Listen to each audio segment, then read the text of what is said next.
Welcome to this deep dive, everyone. Today we're going to be exploring, well, actually, your English learning journey using a script for a video for English language learners. It's going to be like a deep dive within a deep dive, really. So no matter where you're at, beginner, advanced, somewhere in between, there should be something here for you. Yeah, I think it's so cool how this script uses like real stories from other people learning English, to like inspire. It's like we're all on this journey together, Totally.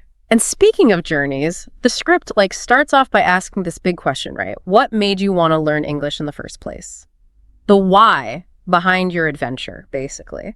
They give this example of a learner, Anna, and her goal was she just wanted to watch TV, without subtitles. And what I thought was so cool about that was it was totally, coming from her, she just wanted to do it, not because someone told her she had to or anything. Right. Those are the best reasons, Right. when it comes from inside. Yeah, for sure. Knowing your why can really make a difference, I think, especially when things get tough, When you hit a wall, you just don't feel like studying.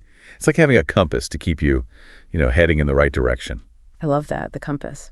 So I'm curious, what was your why, when you started out? Take a second to think about that. It's worth, revisiting it as you keep going, too. Now, the script also digs into how, where you are can affect your learning. It gets that not everyone can be, surrounded by English speakers all the time, but it kind of challenges us to get creative. Yeah. This story about Raj really stuck with me. He lives in this village where literally no one speaks English. And so he basically turned his whole house into this learning tool, sticky notes everywhere using English for everyday stuff. It just proves you don't have to be in some English speaking country to learn it well. It's amazing, right? Talk about resourcefulness. He didn't wait for the perfect situation. He just made it himself. And this actually leads perfectly into what the script talks about next. How to, take all that time we waste and turn it into learning time. Oh, yeah. Like when you're scrolling on your phone or whatever, and it's not even fun anymore. Exactly. But imagine if you could use that time to learn instead. The script mentions Maria, and she would spend 30 minutes every night on, I think it was TikTok, and she swapped that for English learning videos, and guess what? In just a couple of weeks, her vocabulary, exploded. Wow. See? Totally doable. And what's even cooler is you can do this throughout your day, right? When you're commuting, waiting in line, even just doing chores. You can listen to podcasts, use apps, just sneak in little bits of English here and there. Yeah. Just make it a part of your life, The more you can do that, the more natural it all feels. Exactly. The script then kind of switches gears and talks about common mistakes that can, slow you down. And this is where I think your expertise is going to be so helpful. One of the first things it mentions is getting too hung up on grammar, to the point where you're not even really speaking. It's easy to just memorize all the rules, but language is really about talking to people, right? Absolutely. Grammar's important. Don't get me wrong. But sometimes I think it gets too much focus, it's more important to be able to speak fluently and confidently, even if you mess up a little. It's about finding that balance, I think. What do you think? Oh, 100%. I totally agree with that. You could know all the grammar in the world, but if you can't have a conversation, what's the point, right? Right, exactly. Yeah, it's like you learn how to play an instrument, but then you never actually play any music. Exactly. You just practice scales all day long. Okay, so the script's next point, I think this is something we've all dealt with, being scared to make mistakes. I mean, every language learner goes through that, right? Oh, yeah, for sure. But I think it's so important to, change how we think about mistakes. They're not failures. They're actually feedback. Yeah. Each mistake is a chance to learn and get better. Yeah, that's a good way to look at it. It takes the pressure off, And this kind of leads into the third mistake they talk about in the script, which is not practicing regularly. We've all been there, right? Crazy study sessions and then nothing for weeks. Yeah, I've totally been there. It's always better to do a little bit every day than a lot all at once. Yeah. It's you wouldn't go to the gym once a month for 8 hours and expect to see results. You got to be consistent. So true. Short, consistent workouts, that's the key. The script mentions this learner who went from these huge study sessions every now and then to just doing 30 minutes a day every day. And they saw way more progress. It's amazing, right? How much difference just a little bit each day can make. Yeah. Our brains, they actually learn better that way too, through repetition and slow exposure, not cramming. So instead of trying to do it all at once, just find little ways to fit English into your day, right? Exactly. Okay, let's switch gears a little bit and look at what the script says about, learning English if you don't live in an English-speaking country. Yeah. Which can feel like a huge obstacle, but the script has some pretty encouraging examples. Yeah, I was really interested in that part. It comes back to what we were saying before about creating that immersive environment, even without actually being around English speakers. And technology can really help with this, right? Totally. Like apps for language exchange, online forums, even streaming services with subtitles. There's so much out there. Right. Like in the script, they talk about Marco from Spain, and he basically made like his own little English world at home, reading news in English, watching English YouTubers, even talking to friends online from other countries. Wow, that's awesome. It's like bringing the English-speaking world to you. You don't even have to get on a plane. Exactly. Which leads perfectly into the scripts like Final Challenge, focus on output. Yeah. It's not enough to just understand English. You got to use it, by speaking or writing. Yeah, that's where the real learning happens, I think. Getting out there and actually using the language. I know it can be scary at first, but the more you do it, the easier it gets. The script suggests a few things you can try, like recording yourself speaking and then listening back to see what you can improve. Well, that's a good one. Or joining a speaking group, or even just writing like a short paragraph in English every day. I like that. Just little things to get you practicing, The key is to find what works for you and then make it a habit. It doesn't have to be a big thing. Even 5 minutes a day can make a difference in the long run. And as we start wrapping up this deep dive here, I think one of the most important things to remember is learning English, it's a journey, right? And every little thing you do, it brings you closer to your goals. That's a great way to put it. It's not about being perfect. It's about making progress. I mean, we've talked about so much, right? Like from that whole why thing to making your own little English world. But what really sticks out to me is how much the script is all about, like, doing stuff. Oh, yeah, totally. You can't just sit there and hope you'll learn English. Right. You got to get out there and use it. And remember how we talked about making mistakes? The script wants us to think about those differently, too. Yeah. They're not like the end of the world. They're actually how you get better. Like little stepping stones. I love that. So as we wrap up this whole deep dive into learning English, I have one question for you. And it kind of goes back to that output thing we were talking about. What's one small step you're going to take this week to actually use your English? Ooh, that's a good one. Could be anything, really. Record yourself talking for a minute, write an email in English, even just chat with someone online. It doesn't have to be this big, huge thing. Exactly. Just something small but consistent. Like we were saying before, 5 minutes a day. It all adds up. We've explored a ton of tips today and heard some pretty inspiring stories. I bet there are a few that really resonated with you. Oh, yeah, for sure. So think about those and how you can use them in your own learning. And remember, learning English, it should be fun, not a chore. Totally. It's an adventure. Embrace those challenges, celebrate how far you've come and never stop exploring. Happy learning, everyone. Hey, everybody, and welcome back to another deep dive with us. So today we're going to be looking at something pretty interesting. Yeah, this should be fun. Yeah. Basically, we're going to be going over the top 21 most frequently used words in the English language. Yeah, and it's really amazing how such a small set of words can make up the foundation for daily conversation. Yeah, absolutely. And whether you're a beginner or you consider yourself more advanced, understanding these words and how to use them effectively, is really going to help you sound more fluent, more natural.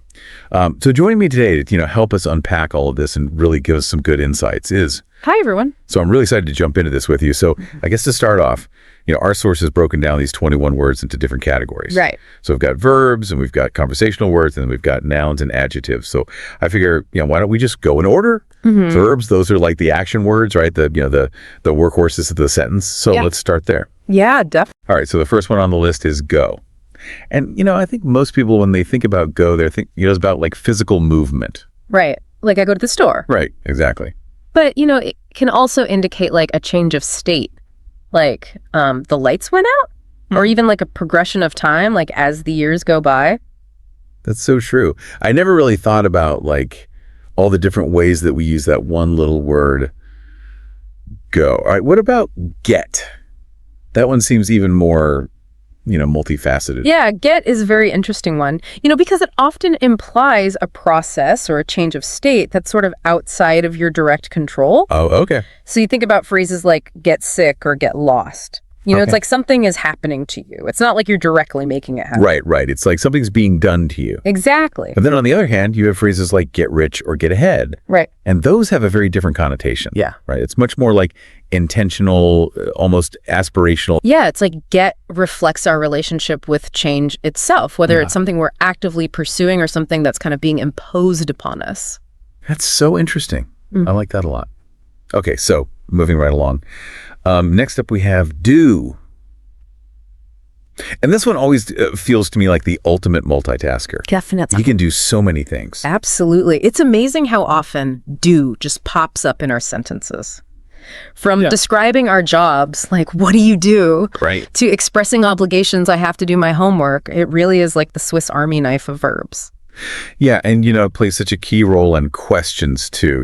Do you like pizza? Did you see that movie? Like it's just, it makes the question a question. Absolutely. Okay, so we've had go, we've had get, we've had do. What about have? Oh, have. That's another one that's surprisingly versatile. Yeah. I mean, obviously we use it for possession. I have a car. Right. But we also use it for experiences. I had a great time. And then, all those idioms too. Have a nice day. Have a good one. These are just ingrained into our everyday conversations. Yeah, and I think have really highlights how so much of language is really about more than just, the literal meaning. It's about, creating a feeling or, connecting with someone on a social level. Exactly. Okay, so let's tackle make.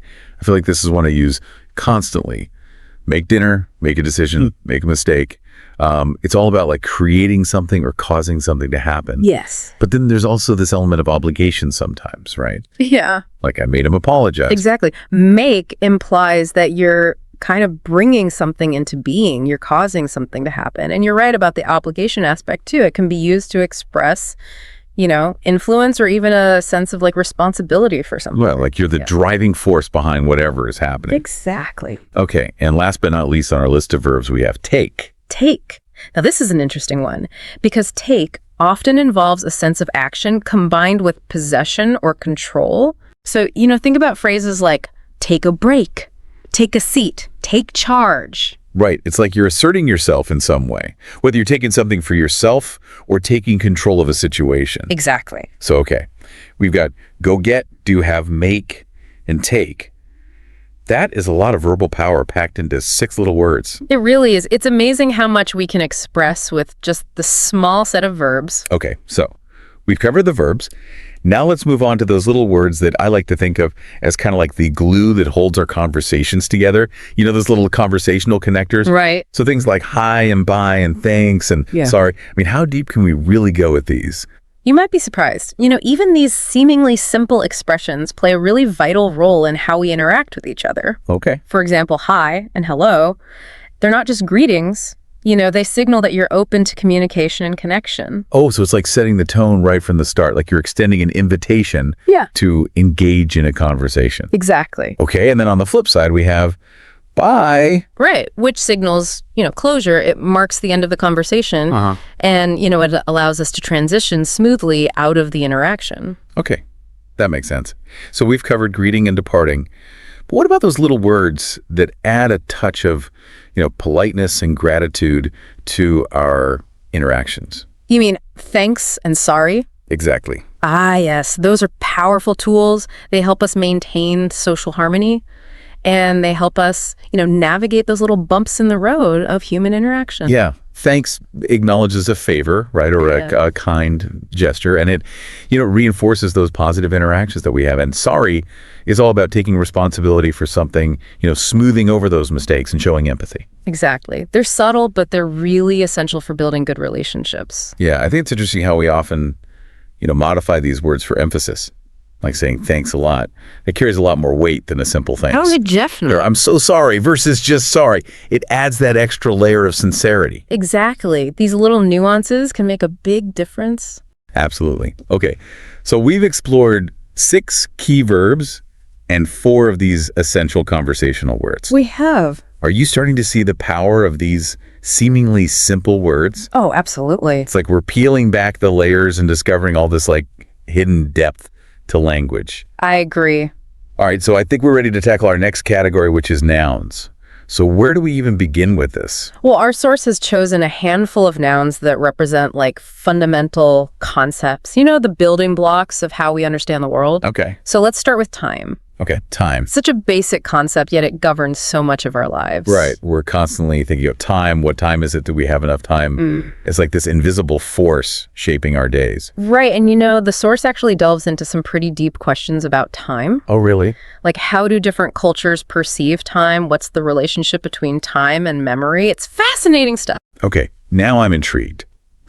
All right, so alongside time, we have day, which seems, very ordinary. But, it really does mark the rhythm of our lives. Have a good day. It's a brand new day. Right. And day can also refer to like a specific period in history, like back in the day or the day the music died.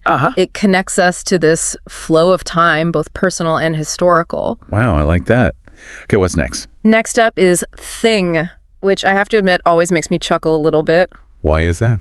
Well, it's like the ultimate catch-all word, for when our vocabulary fails us. Oh, yeah. It's like the ultimate placeholder. What's that thing over there? The thing is. But, it's actually really effective at conveying meaning, even when we can't come up with, like, a more specific word. Right. It shows that communication isn't always about, perfect grammar or an extensive vocabulary. It's about getting your message across. And sometimes thing does the job perfectly. Yeah, absolutely. All right, so speaking of conveying meaning, we've got place next on our list. It seems like a pretty straightforward word, but I'm sure there's more to it than meets the eye. There is. Place isn't just about physical location. It can also refer to like a position in a sequence, like take your place in line, or even a state of mind, like feeling out of place. It's a word that helps us navigate the world in all sorts of ways. Right. It's like place isn't just about where we are physically, but also about how we fit in. Exactly. And how we make sense of our surroundings. Exactly. Okay. And then finally, we have people, which, it's like, it seems so obvious. But, when you think about it, people are really what makes the world go round, right? That's true. People represents our shared humanity. Right. That's the foundation of society and relationships and, everything that makes us human. It's the word that reminds us we're not alone. Yeah, absolutely. Okay, so we've explored verbs, conversational connectors, and now nouns. I'm already feeling like I have a whole new appreciation for the power of these everyday words. But before we jump into adjectives, I'm curious, what's standing out to you so far? Honestly, I think what struck me the most is how much depth and nuance there is, even in the simplest words. We use them all the time, but we don't often stop and think about how they work. Yeah. It's like we're taking them for granted. Totally. But I think this deep dive is really helping us to, kind of slow down and appreciate the, the intricacies of these words that we usually just take for granted. Exactly. Yeah. All right. So adjectives, I think we're ready. Let's do it. It's funny how we can go through like our whole lives using these words and never really stop to think about them. Right. It's true. But that's, I think, what makes this deep dive so interesting. Yeah. It's like we're forced to slow down and actually like appreciate these things that we usually just, take for granted. Yeah. So last we left off, we were about to delve into the world of adjectives. So are you ready to add some color to our conversation? Absolutely. Adjectives are what bring our language to life. Yeah, they do. They paint pictures in our minds, they evoke emotions, and they help us make sense of the world. I love that. So true. And they add, that extra layer of detail that just makes our communication so much richer. Okay, so why don't we start with good? I feel like that's like the most basic adjective in the English language. It really is. Good is our go-to word for expressing approval or satisfaction or, just like the absence of anything negative. Right. It's a wonderfully versatile word. It is. You can use it for pretty much anything. I've noticed that good is often used as kind of a conversational placeholder, especially when we're trying to be polite. Or avoid being too critical. Like, oh, that's a good point. Even if you don't really agree with what the person is saying. Right. It's like a way of maintaining harmony. Yeah. Smoothing over those potential disagreements or awkward moments. Right. Okay, so good is all about positivity and agreeableness. What about new? What kind of energy does new bring? New is all about excitement, possibility, a sense of change. It draws our attention to something fresh, something that stands out from the ordinary. Right. Think about like getting a new phone or starting a new job. Right. There's that element of curiosity and intrigue. There is. It makes you want to learn more to explore. And it can also be a really powerful marketing tool. Right. New and improved, the latest and greatest. Oh, yeah, for sure. It's like designed to pique our interest. Absolutely. New really taps into that human desire for novelty and Right. fascination with progress. Yeah. But then on the other hand, new can also highlight a lack of experience. That's true. Like new to the job or a new driver. Right. It implies a learning curve. Definitely. So it's like a double-edged sword. Right. Right. It can be exhilarating, Right. but it can also be intimidating. Depending on the context. Exactly. Okay, so we've covered good and new. Ready to wrap things up with happy. Let's do it. Happy is such a fundamental human emotion. It is. It resonates across cultures. It's the language of joy and contentment and well-being. Yeah, and it's amazing how contagious happiness can be. Like when someone greets you with a genuine smile and I say good morning, it can like brighten your whole day. It's true. It's like this ripple effect. Yeah. Spreading positivity. And happy isn't just about those fleeting moments of joy either. Right. It's about, that deeper sense of fulfillment. Yeah, that sense of purpose. Yeah. I think that's what makes happy such a powerful word. It encompasses such a, wide spectrum of positive emotions. I agree. Okay, so we've tackled adjectives, but I want to circle back to something you said earlier about how adjectives can paint pictures in our minds and evoke emotions. Do you think there's a connection between these simple adjectives and how we experience the world? Oh, that's an interesting question. I think the answer is yes. The words we use shape how we see things. They provide the framework for how we understand and interpret our experiences. So, for example, if we're constantly using negative adjectives to describe ourselves or the world around us, we might actually start to see things more negatively. Exactly. The language we use becomes like a self-fulfilling prophecy. Wow. It influences our thoughts, our emotions, and ultimately our actions. That's a powerful reminder to be mindful of the words we choose. It is. Okay, so we've covered a lot of ground in this deep dive. Verbs, conversational connectors, nouns, adjectives. Yeah. It's amazing how much we can learn from just 21 words. It really is. And we haven't even touched on phrasal verbs yet. Oh, yes. So those are next on our list. And I think you'll be surprised by how much they add to the richness and complexity of the language. I think so too. Okay, I'm intrigued. Bring on the phrasal verbs. All right, so welcome back to the deep dive. We've already covered so much. Yeah. But before the break, you mentioned phrasal verbs. What are those exactly and why are they so important? So phrasal verbs are basically like these combinations of a verb and another word, usually like a preposition or an adverb. And when you put them together, they create a totally new meaning. Okay, so give me an example. Okay, so let's take the verb look. Pretty straightforward word, right? But when you start adding prepositions like up after or into, you get phrasal verbs with completely different meanings. So like look up means to search for information. Right. Look after means to take care of someone.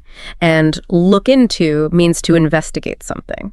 Wow, you're right. So you see how just a little tweak can make our language so much more expressive. Yeah, absolutely. So are phrasal verbs just about adding more words to our vocabulary? It's more than just adding words. It's about nuance. It's about idiom. Phrasal verbs capture these subtle shades of meaning that would be really hard to express otherwise. Oh, yeah. And they make your English sound much more natural, more like a native speaker. So if they're so nuanced, how do we even begin to learn all of them? Well, the good news is you don't have to learn every single phrasal verb out there. Yeah. Just focus on the most common ones, the ones that come up a lot in everyday conversations. Okay, that makes sense. And pay attention to the context, because phrasal verbs can have different meanings depending on the situation. Right.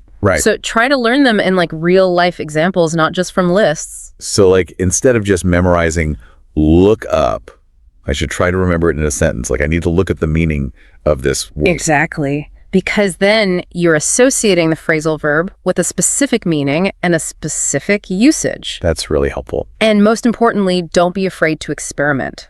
Okay. The best way to learn phrasal verbs is to actually use them. Start incorporating them into your conversations, even if you're not 100% sure you're using them correctly. So what if I make a mistake? Making mistakes is part of the learning process. Even native speakers make mistakes with phrasal verbs all the time. Okay, that makes me feel a little better. So don't worry too much about it. Just practice and you'll get more comfortable over time. So we've covered a lot of ground today. We talked about verbs, conversational connectors, nouns, adjectives, and now phrasal verbs.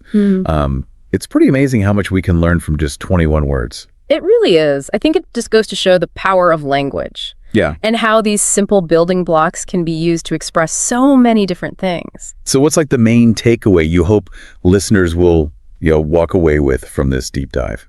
I think the most important thing to remember is that fluency isn't about memorizing a huge vocabulary or mastering all the grammar rules. It's about understanding the basic principles of how language works Okay. and then using those principles to communicate effectively. So it's not about quantity, Right. It's about quality. Exactly. By focusing on these 21 words, you're not just learning vocabulary, you're gaining a deeper understanding of how English works. I love that. Yeah. So is there anything you'd like to challenge our listeners to do after this deep dive? I would challenge them to really pay attention to how these 21 words are being used all around them. Listen to conversations, read books and articles, and see if you can notice how these words are like the threads that hold everything together. I like that. It's like a treasure hunt. It is. And the more you find, the better you'll become at understanding and speaking the language. Exactly. Well, this has been such an eye-opening deep dive for me. I feel like I've learned so much. Me too. And I definitely have a new appreciation for these words that we use every day. So thank you so much for joining me on this journey. And thanks to all of you for listening. We'll see you next time for another deep dive.